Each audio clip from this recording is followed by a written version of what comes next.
Welcome to Evil Done Badly, the worst true crime podcast on the internet.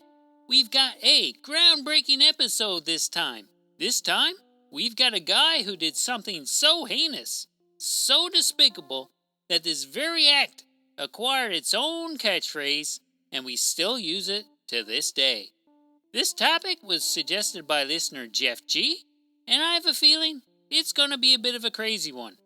This is the story of postman Pat Sherrill, who became a little disgruntled in Edmond, Oklahoma, and was a big part of why we use the words going postal to describe angry cunts in the workplace.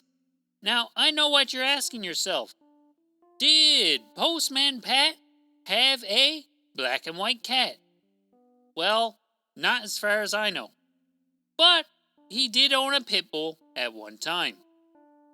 So before we get into this soul-sucking, terrible episode, let's hear the theme song.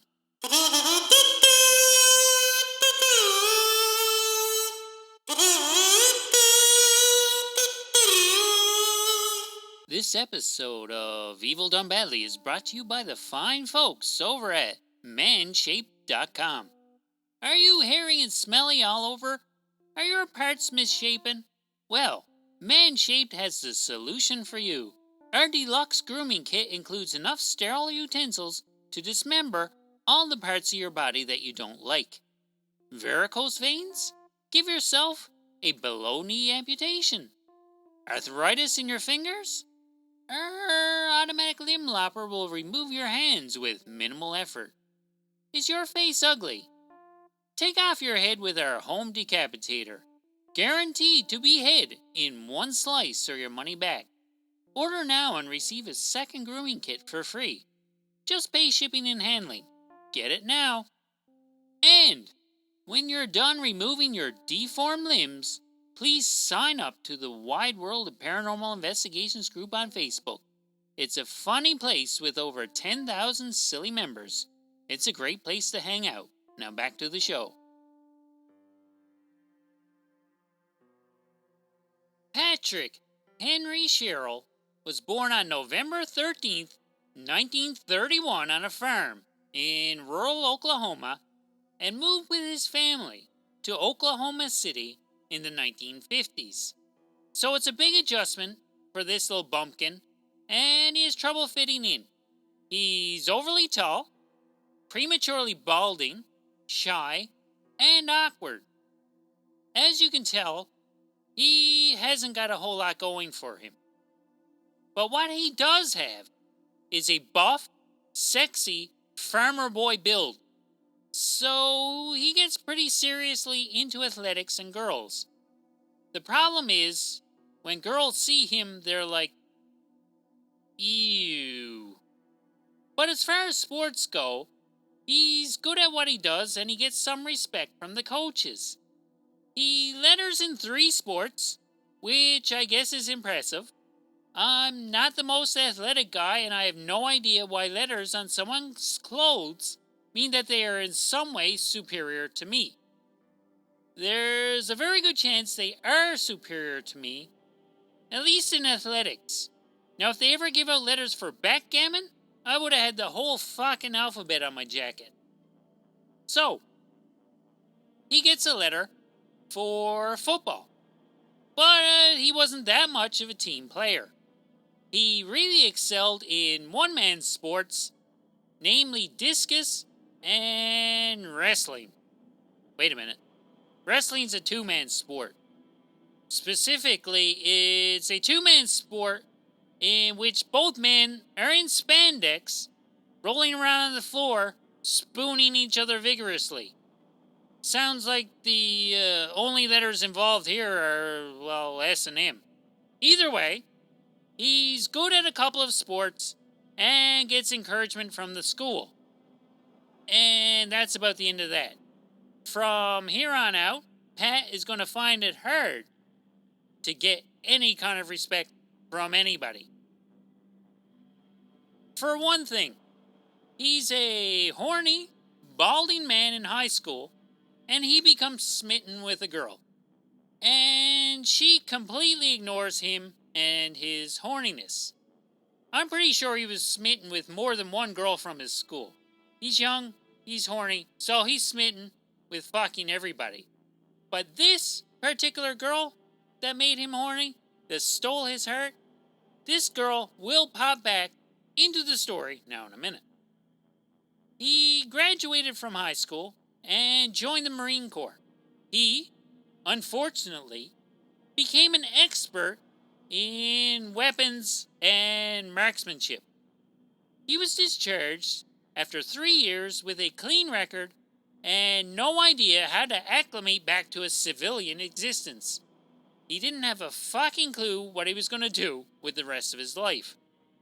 He went to university, like a lot of people, and kept dropping in and out of different courses until in 1970 he just said fuck it and dropped out of university completely. His father was mentally ill and died when Pat was young. So Pat lived with his mom in his White House, and when he wasn't yelling at her, he was attentive to her needs. And according to some people who knew him, he reportedly had a short fuse. He spent an inordinate amount of money, his mom's money to be specific, on ham radio equipment and kept applying to the Oklahoma Air National Guard until he annoyed them enough that they relented and finally accepted him. He worked there long enough for them to formulate the opinion that he was, quote, the type of guy who looked in windows and molested little kids, end quote. These people, they sensed something, and, well, they might have nailed it. That's a bit of a spoiler. So, he spent the next years of his life alternating between dead-end jobs and loafing around at his mom's house. He got a job as an electronics technician in 1974, and the supervisor there felt that he was, quote, kind of strange, and he worked there for less than a year when he resigned from the job to take up a position back on his mom's couch. His mom got sick and died in 1978, and Pat stayed in his childhood home. He got a small payment from his mom's insurance, and he became a hoarder of ham radio equipment and let the house deteriorate into a cluttered shithole. Now, it's expensive to be a hoarder, so Pat got a job at a radio store. He worked there for 8 months before storming off, never to return because one of the older employees called him a, quote, young man instead of his proper name. Yep. Short. Indeed. Short fuse. Yep. Less than a year later, he gets a job as a file clerk with the Federal Aviation Administration, or FAA. Colleagues never really found him violent or angry, but they did find him lonely, awkward, and balding. And Pat here also had a nasty rumor going on around about him. And that rumor was that he exposed himself to a young female employee. Now, while this rumor is never really substantiated, the manager of the FAA found him to be an arrogant, odd duck who was hard to talk to and wore clothing that was out of date in the 70s. If people from the 70s think your style is lame, this must be some pretty square threads this dude was wearing. One of his co-workers from the FAA remembers him as not violent, but a bit of a dirtbag. Seems old-looking Pat here liked leering a little too hard at the ladies in the office, and occasionally rubbing up against them and the filing cabinets. That's some nice froturism going on there. It sounds very uncomfortable for everyone but Pat. I'm sure Pat was quite comfortable rubbing up against things. However, Pat went and got his ass fired when he tried to corner a co-worker on the elevator and wouldn't let her out. Presumably, he was attempting to corner her for a non-consensual erotic purpose. Now, that will get you fired from most places. And here we are back on the couch. Moving on, he joins the reserves to kill time, and he eventually applies to the United States Postal Service in 1982. He was hoping to strike up some form of long-term employment, something stable, and can't blame him for that. He gets put on the payroll for 89 days. His performance was evaluated, and he failed the test before the allotted 90-day probationary period. So he quit the day before he was going to be let go. So that didn't work out, but his sister gets him a job in a stockroom with the American Cancer Society, and that lasted for 5 whole months. He quit. I think basically he was just too arrogant to work for minimum wage. It was beneath him, so he couldn't take it anymore. Next, Pat takes a course on being a firearms instructor in Texas, and the officer in charge stated that Sherrill was in no way going to pass the instructor course. He also said that Sherrill was an excellent shot, however. The officer stated that people, in general, didn't want to associate with Pat, and that Pat might be homosexual, and he wouldn't want Sherrill to babysit his kids. He said Pat was also the kind of guy you were afraid to anger because he might, quote, knock your head off. This guy stares a lot, and it sounds like he's never met anybody he couldn't weird out. So he spends his time learning even more about firearms while he's in the reserves. He also spends his time riding his bicycle, ham radioing, and looking in people's windows. It was widely known that Pat had had the cops called on him on multiple occasions for being the creepy pervert down the road in the White House. Now, years later, the cute girl who rejected him in high school moves into his neighborhood, and she's married with children now. And she's 100% not interested in rekindling the fire in Patrick's pants. She starts receiving obscene phone calls almost immediately after moving in and finds the voice oddly familiar. She thinks about it a bit, she puts 2 and 2 together, and realizes that the voice belongs to ugly, old, balding Pat from high school. So, one time when he calls, she just flat out says, quote, Pat, quit calling me. And that was the end of the calls from homely old creepy Pat. Now, it could have been a coincidence, and it could have been someone else named Pat that was actually making these obscene phone calls, but in any event, it stopped and she nailed it. As creepy as Sherrill was, people on the street considered him more of a nuisance than an actual threat. I mean, who knows? There's probably a high percentage of people in his neighborhood who enjoyed the fact that he was outside leering in their windows. Some people got their jollies from that. I'm sure they did. And I'm not here to judge. You do you. You're not hurting anybody by walking around in your underpants in your own house. But he did acquire the moniker Crazy Pat because he would yell at children because he was sure they were all making fun of him. He's not wrong. He did engage in questionable behavior that would earn you derogatory nicknames. This cunt is lucky they only called him Crazy Pat. So, Pat received some well-earned taunting from the giggling children. All the name calling was always done from a distance, though. No one wanted to deal with him from close range because he was a tall, intimidating, bald ogre of a man. In 1985, he uses his army connections to help himself get accepted back to the post office. He passed the physical and written tests and was never asked to do any psychological evaluations. I'm guessing the hiring process is a little bit more stringent nowadays, considering the steady stream of psychopaths the USPS has turned out since.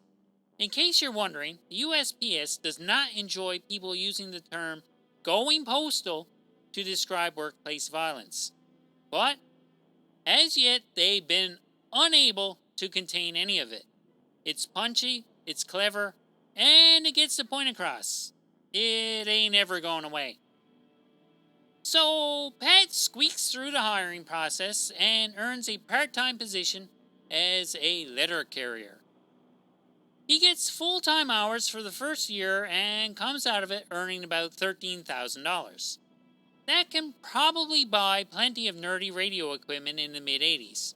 He's a big nerd, and he's doing fine. Financially, anyways. While his effort seems adequate from the outside, he's still completely useless socially and doesn't really gel with his co-workers. He confesses to an old military acquaintance that he didn't like the way he was being treated and that he hated being put on sorting duty where he would have to stand still and, well, sort mail of all things. It's the fucking post office! Somebody's got to sort the fucking mail! You can't just stick miscellaneous mail in random boxes. I mean, how will I ever get the personal lubrication products I ordered? I don't know where that's going. And I don't want some granny down the road getting my Chippendales calendar by mistake. Jesus, Pat! Just sort the fucking mail and shut up! So, he's unhappy at having to do postal-related things at the post office. Okay, calm down, Dick. This acquaintance would later go on to say that, quote, Pat was the loneliest man I have ever known. End quote. Pat continues to do his job adequately and gets his ass suspended for 7 days. Something about leaving mail unattended somewhere and causing a needless delay in the delivery of cassette tapes from Columbia House. He would also get suspended a few months later as well, this time for being rude to the customers and spraying a dog with mace. He felt that the supervisors were nitpicking his performance and building a case against him so that they could eventually sack him. Even so, people didn't think he was an overtly angry guy, and he pretty much kept his vitriol to himself. He checked out a couple of handguns from the military shop and spent a couple of weeks in England on some sort of military leave. When he got there, he was housed alone, and when he tried to pair up with someone else, no one volunteered to live with him. Yup. No one wants to be in the same room with you, Pat. No one wants you leering at them while they're in their underpants in England, you weirdo. So he comes back to Oklahoma and continues having trouble with the management. He gets told off by two of his supervisors named Rick Esser and Bill Bland and emerges from the office visibly shaken. A week earlier, he was heard complaining, quote, "They'll be sorry and everyone would know," end quote. According to Sherrill himself, he was a proud, dedicated employee who couldn't possibly work any harder than he was already working. Now, if that's true, it sounds like he was being punished for being a great employee. Now, I can totally see that happening. Maybe the problem was actually with the shitty management. Nah, he's the problem. He's the time bomb who couldn't get along with anybody, and he was getting ready to explode. On August 19th, 1986, Sherrill told one co-worker, one of the few who treated him like a human being, to stay home tomorrow. That would freak people the fuck out if you told them that these days. But back then, she probably didn't think too much about it and went back to reading her National Enquirer or whatever. The next day, on August 20th, Pat Sherrill walked into the post office slightly before 7 a.m., wearing his uniform with his mail bag over his shoulder, knowing he would never walk out of there alive again.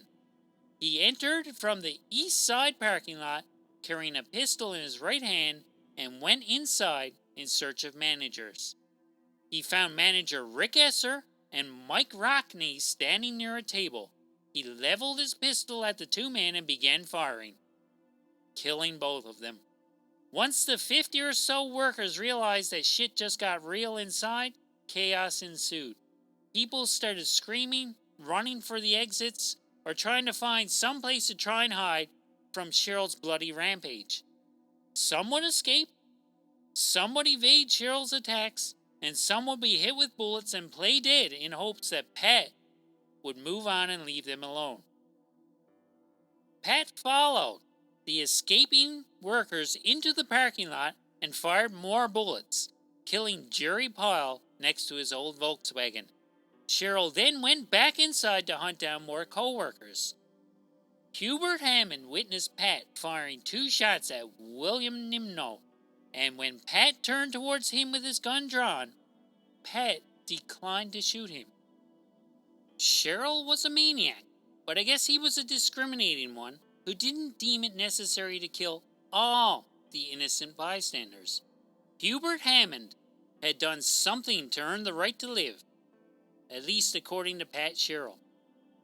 Sherrill would methodically stalk his way through the sorting bays, cornering his co-workers and killing them when there was nowhere left for them to hide. He would kill 5 women in this spurt of ultra-violence, one of which had recently located to Oklahoma to get away from another violent incident at a Georgia post office. Sherrill prowled around the north side of the area, stopping occasionally to reload his guns. He would continue the hunt for about 20 minutes. He would bar the exits as he made his way around the building. He kept firing and callously murdering anyone unfortunate enough to be still trapped inside. When police and ambulances arrived, they would find a scene of complete madness. Bleeding victims were outside on the lawn being tended to as the frantic scene continued inside. The police were informed that a tall, bald man named Patrick Sherrill was shooting up the place. Christ, even while shooting up the post office, people could not ignore his baldness. From Pat's perspective, I can totally see that getting old after a while and it getting under your skin. But obviously, there's absolutely no excuse for this type of behavior. Pat would come around to the back door, peer out through the window, and notice that he attracted quite the crowd. The place was surrounded and the SWAT team was on the way. He paced around for a bit, formulated a plan of action, and decided he had made his point. One further gunshot rang out, and the carnage was over. The SWAT team got inside and discovered Sherrill's lifeless body with a single gunshot wound to his head. He was lying dead amongst a pile of victims that would total 14 fatalities, with 6 more injured, all 6 of which would be taken to the hospital and fortunately would recover from their injuries. Who was not among the victims of this senseless tragedy? Manager Bill Bland was not among the victims. Bill Bland was the other supervisor who took Pat into his office and told him he was a useless sack of crap. Bill Bland had overslept that morning and wound up arriving at work an hour late. This would have been long after his co-workers had been massacred, so his life was spared. The weird thing here is that Bland had berated Sherrill for being a bad employee, and that was presumably a major trigger that set Sherrill to explode. Hypocritically, Bland was being a bad employee by being tardy. The irony here is that this tardiness is what saved him from being Sherrill's 15th victim. It's incredible how stuff works out sometimes.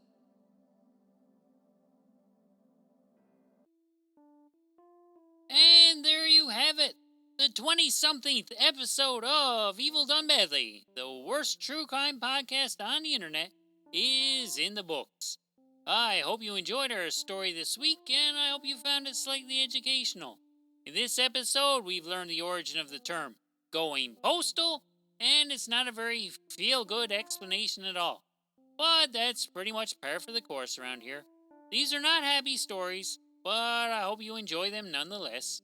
And I hope you'll join us next week for another depressing, terrible episode. If you would like to reach out and suggest future episodes, we can be reached by email at evildonebadly@gmail.com or over on Instagram where we are known as, oddly enough, Evil Done Badly. Thanks for listening, and thanks again to Jeff G for suggesting this unstable bald nutcase. See you next time. Bye-bye.